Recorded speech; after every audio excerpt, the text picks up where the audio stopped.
أعوذ بالله من الشيطان الرجيم. بسم الله الرحمن الرحيم.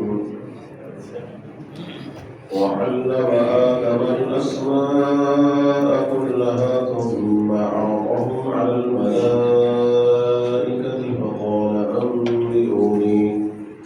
فقال أنبئوني بأسماء هؤلاء إن كنتم صادقين. قالوا سبحانك لا علم لنا إلا ما علمتنا إنك أنت العليم الحكيم. اور سکھائے آدم علیہ السلام کو تمام اشیاء کے نام، پھر ان کو پیش کیا فرشتوں پر اور فرمایا تم مجھے خبر دو ان ناموں کی اگر تم سچے ہو۔ بولے تجھے پاکی ہے، ہمیں کچھ علم نہیں مگر وہی جو تو نے ہم کو سکھایا، بے شک تو علم والا حکمت والا ہے۔ آج سورہ بقرہ کی آیت نمبر 31 اور 32 تلاوت کی ہے۔ اس سے پچھلے درس میں ہم نے حضرت سیدنا آدم علیہ نبینا علیہ السلام کی خلافت کے متعلق تفصیل سے بیان کیا کہ ان کو رب ذوالجلال نے منتخب فرمایا، ان کو پھر خلافت عطا بھی فرمائی اور پھر اس خلافت کا اظہار بھی فرشتوں کے سامنے کیا۔ یعنی بعض اوقات ایسے بھی ہوتا ہے کہ بندہ کسی شخص کو منصب اور عہدہ دے دے، اس کے نزدیک وہ اہل ہوتا ہے، لیکن دوسرے لوگ اس کی اہلیت کو نہیں مانتے۔ اس وقت پھر ضروری ہوتا ہے کہ اس کی اہلیت کو ظاہر کیا جائے تاکہ دوسروں کو بھی پتہ چل جائے کہ جس کو یہ عہدہ و منصب مل رہا ہے یہ اس کے کیا ہے، لائق ہے۔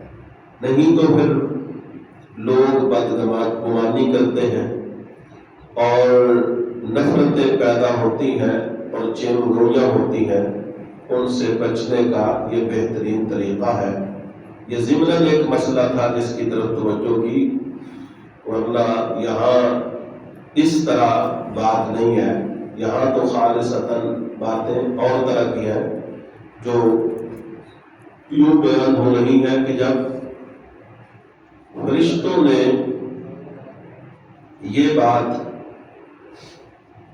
ظاہر کی اللہ کی بارگاہ میں کہ یا اللہ ہم تیرا نام ورد زبان رکھتے ہیں اور ہر وقت تنہائیوں میں تیری حمد و ثنا الاپتے ہیں، پھر ہم سے کوئی نیک کیسے ہو سکتا ہے، ہم سے کوئی اعلیٰ کیسے ہو سکتا ہے؟ تو یہ ان کا ایک خیال تھا، تو اللہ تبارک و تعالیٰ نے ان کے اس خیال کو بھی دور کروا دیا۔ کس انداز میں کہ آدم علیہ السلام کو پیدا کیا اور پھر اللہ تعالیٰ نے آدم علیہ السلام کو تمام اشیاء کے نام سکھائے۔ ایک ہوتا ہے بتانا، ایک ہوتا ہے سکھانا۔ ابھی یہ میں بات کر رہا ہوں تو یہ بات بتائی جا رہی ہے، ہو سکتا ہے کسی کو کوئی یہ بات یاد ہو یا یاد نہ رہے، لیکن تعلیم میں جو قابل استاد ہے اس کی کوشش ہوتی ہے کہ طلباء جو ہے جو سبق وہ پڑھاتا ہے وہ اس کو کیا کرے؟ یاد کرے۔ اسی طرح اللہ تعالیٰ نے لفظ علامہ جو تعلیم سے ہے وہ فرمایا، یعنی آدم علیہ السلام کو رب نے نام سکھائے تو آدم علیہ السلام نے نام یاد بھی کر لیے۔ اور پھر مطلب یہ ہے کہ اب وہ یہ نہیں کہ بڑی دیر لگی یاد کروانے پر، گھنٹہ لگ گیا، سال لگ گئے، نہیں، اللہ نے الہام فرمایا تو بس اس الہام کی برکت سے آدم علیہ السلام کو سارا علم آ چکا تھا۔ اب اس لحاظ سے جب علم آ گیا تو پھر اب فرشتوں کو، چونکہ فرشتوں نے یہ استفسار کیا تھا کہ یا اللہ تو ان کو خلافت کیوں دینا چاہتا ہے، تو اللہ تعالیٰ نے اب ان کے سامنے وہ جو خلافت حضرت آدم علیہ السلام کا حصہ تھی اس کا اظہار یوں فرمایا کہ ثم عرضہ علی الملائکہ، پھر یہی جو علم جناب آدم علیہ السلام کو عطا فرمایا گیا یہی فرشتوں پہ پیش کیا گیا۔ ان کو کہا کہ انبئونی باسماء ہؤلاء، تم مجھے ان ناموں کے بارے میں بتاؤ، ان کنتم صادقین، اگر تم کیا ہو؟ سچے ہو، یعنی تم خلافت کے حقدار اپنے آپ کو سمجھتے ہو تو پھر بتاؤ ان چیزوں کے نام۔ یہاں پر یہ بات بھی قابل ذکر ہے کہ خلیفہ کے لیے اللہ تعالیٰ نے جس چیز کو لازم قرار دیا وہ کیا ہے؟ علم، کہ اس کو پتہ ہو میری سلطنت کیا ہے، میری حدیں کیا ہیں، میں نے وہاں کرنا کیا ہے، میں نے کون سا حکم نافذ کرنا ہے، کس طرح عدل و انصاف قائم کرنا ہے۔ اب یہ کائنات کا پہلا انسان رب کا خلیفہ بن کے زمین پہ آ رہا ہے، رب اس کا اہتمام فرما رہا ہے، اور بعد والوں کو یہ سبق دیا جا رہا ہے کہ جس نے رب کی نیابت میں خلافت کرنی ہے اس کا عالم ہونا ضروری ہے، وہ جانے کہ میرا کام کیا ہے، میں نے کرنا کیا ہے۔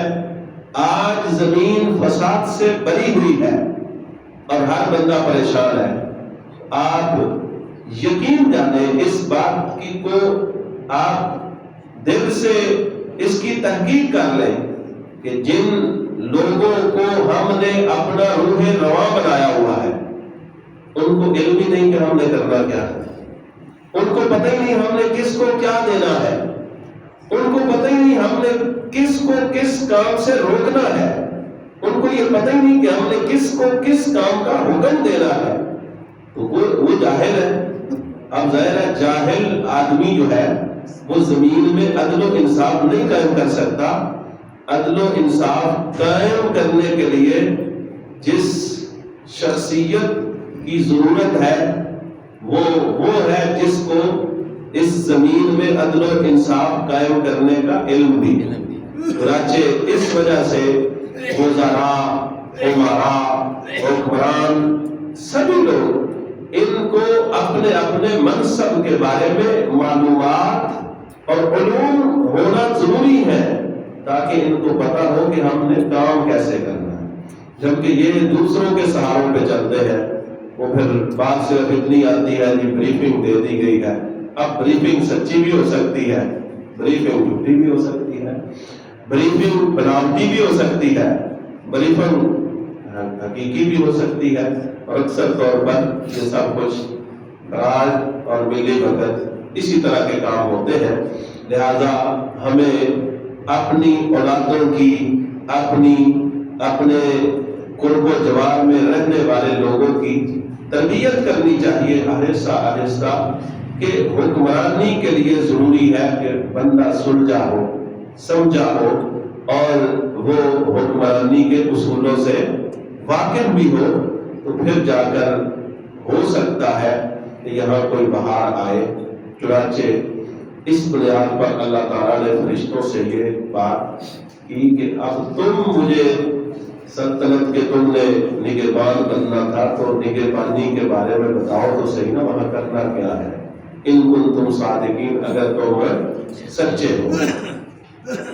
اب ظاہری بات ہے جب یہ ساری چیزیں بیان ہوئیں تو ان آیات کی تفسیر کے لحاظ سے حضرت مولا کائنات اور حضرت ابن عباس رضی اللہ تعالی عنہما فرماتے ہیں سمی آدم لأنہ خلق من عدیم الارض، آدم علیہ السلام کا نام آدم اس لیے رکھا گیا ہے کہ ان کو زمین کے کناروں سے مٹی کو اکٹھا کر کے بنایا گیا ہے۔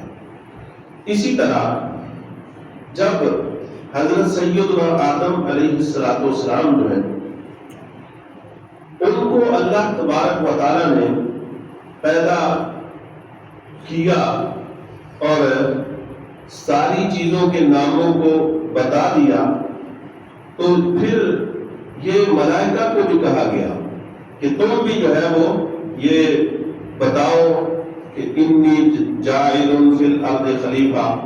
جب یہ جملہ اللہ تعالیٰ نے ملائکہ کو کہا کہ بے شک میں خلیفہ بنانے والا ہوں زمین کے اندر، ان کے ذہن میں آیا تو انہوں نے یہ بطور مشورہ یا سوال یا حکمت طلب کرنے سے کہا کہ الہ العالمین، ہم بڑے تسبیح پڑھنے والے ہیں، بڑی اللہ اللہ کرنے والے ہیں، تو ہم سے بڑا نیک بندہ کوئی اور ہو سکتا ہے؟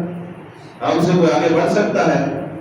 تو جب یہ ساری چیزیں انہوں نے بیان کی تو پھر اس پر اللہ تبارک و تعالی نے فَأَظْهَرَهُ اللَّهُ فَضْلَهُ، رب ذوالجلال نے پھر آدم علیہ السلام کی فضیلت کو ظاہر فرمایا، یعنی ان کو علم سکھا کر فرشتوں کے سامنے کہا کہ اب تم اس علم کا اظہار کرو۔ تو جب آدم علیہ السلام نے اس کا اظہار کیا فَأَظْهَرَهُ اللَّهُ تَعَالَى فَضْلَهُ عَلَيْهِمْ بِالْعِلْمِ، تو رب ذوالجلال نے آدم علیہ السلام کو فرشتوں کے سامنے علم کا اظہار کرنے کا حکم دیا۔ وَفِيهِ دَلِيلٌ، اب اس علم سے یہ پتہ چلا کہ رب ذوالجلال کے نزدیک جو فضیلت کا معیار ہے وہ کیا ہے۔ اب ظاہری بات ہے کہ فرشتے عبادت تو رب ہی کرتے تھے، نافرمانی ان کے خبیر میں نہیں ہے، وہ جو حکم رب ذوالجلال کا پاتے ہیں اس کو مانتے ہیں، لیکن آدم علیہ السلام کو رب نے فضیلت علم کی وجہ سے دی۔ تو اب انسان فرشتوں سے جو افضل ٹھہرا ہے وہ کس وجہ سے ہے؟ علم کی وجہ سے۔ لہذا جاہل بندہ جو ہے اس کا وہ مقام نہیں ہے، تو جس بندے کو رب علم کی دولت دیتا ہے اس کو رب پھر مقام بھی زیادہ عطا فرماتا ہے۔ اس طرح یہ معلوم ہو گیا کہ جو رسول بشر یعنی انبیاء کرام ہیں وہ رسول ملائکہ ان سے کیا ہو گئے؟ افضل اور اعلیٰ ہو گئے، کیونکہ ان کو رب ذوالجلال نے ملائکہ سے زیادہ علم عطا فرمایا ہے۔ تو علم کی وجہ سے یوں اللہ نے فضیلت بھی عطا فرما دی۔ اسی طرح یہ حدیث مبارک میں نبی اکرم شفیع معظم صلی اللہ علیہ وسلم حضرت ابو امامہ روایت کرتے ہیں کہ رسول اللہ صلی اللہ علیہ وسلم سے ایک بندے نے سوال کیا۔ اب ظاہری بات ہے کہ یہ سوال تبھی ہو سکتا ہے جب بندہ جو ہے اس کا عقیدہ یا ہمارا اس والا ہو یا اس کا ہمارے والا ہو۔ ہمارا اس کا ہوگا تو پھر ہم سیدھے رستے پر ہیں، اور اس کا ہمارے والا ہو تو پھر بھی ہماری یہ دلیل ہے کہ ہم ان لوگوں کے رستے پہ چل رہے ہیں جو سرکار کے پاس بیٹھے تھے، جو سوچ رب نے ان کو دی تھی، آج صدیوں بعد ہمیں بھی وہی سوچ عطا فرمائی۔ اب سوال ظاہری بات ہے کہ وہ اس وقت کا نہیں تھا، سوال پہلے زمانے کا تھا، یعنی نبی علیہ السلام کے زمانے سے پہلے کا تھا۔ اب ظاہر ہے سائل نے سوال کیا تو پہلے اس کے ذہن میں آیا کہ جس ہستی سے میں یہ پوچھنے لگا ہوں رب نے اس ہستی کو اس زمانے کا علم بھی عطا فرمایا۔ تب جا کے یہ سوال صحیح بنتا ہے۔ اس نے پوچھا کیا؟ وہ کہنے لگا یا رسول اللہ انبی آدم علیہ السلام نبی ہے؟ قال نعم، نبی علیہ السلام نے فرمایا ہاں، معلم و مکلم، آدم علیہ السلام معلم بھی ہے مکلم بھی، یعنی ان کو رب نے تعلیم بھی دی ہے اور ان کے ساتھ کلام بھی فرمایا ہے، اور جس کے ساتھ رب کلام فرمائے، جس کو رب تعلیم دے وہ نبی ہوتا ہے، لہذا آدم علیہ السلام کیا ہے؟ نبی ہے۔ اسی طرح دوسرا سوال اس نے پوچھا کم بینہ و بین نوح، آقا جناب نوح اور جناب آدم علیہ السلام کے درمیان فاصلہ کتنا ہوا ہے؟ اب دیکھو نا کیسی پیاری باتیں ہیں کہ اب یہ باتیں سرکار سے پوچھی جا رہی ہیں اور سرکار جواب فرما رہے ہیں۔ تو میرے آقا علیہ السلام نے فرمایا کہ 10 نسلوں کا فاصلہ ہے، 10 صدیوں کا فاصلہ ہے۔ پھر سوال کیا کہ حضور یہ نوح علیہ السلام اور ابراہیم علیہ السلام کے درمیان کتنا فاصلہ ہے؟ اس پر بھی نبی علیہ السلام نے فرمایا کہ 10 صدیوں کا فاصلہ ہے یا رسول اللہ۔ پھر ایک سوال اور کیا کہ کم کانت الرسل، آقا یہ جو رسول ہیں ان کی تعداد کتنی ہے؟